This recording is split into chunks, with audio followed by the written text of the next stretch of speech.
आपण मैंने केवे लाउ सालाड कर खाई? Hello everyone, welcome back to my mini vlog.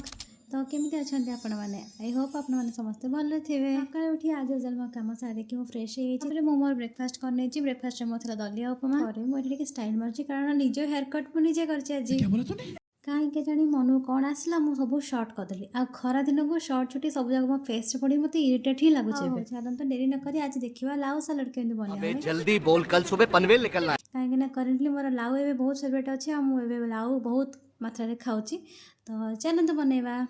Swami market गोटे लाउ नहीं आसला मुझे भलसे धोईकी चोपा छड़ेकी ग्रेट कर नहीं ता भर मुझे पी देती लेंबू पानी कारण हाइड्रेटेड रहा निहाती दरकार।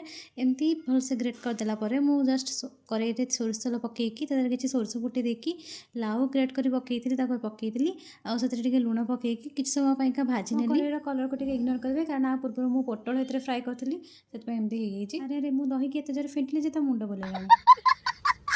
दही लुण आगे जीरा गुंडा और मरचना पकईकी भलसे मिक्स कर भाजिक रखा लाउ को आड कली भलसे मिक्स करदेली। आप चाहिए सेकेंड टाइम छुंक देखिए आड करेंगे ना किसी भी सेमती भी खाईपारे।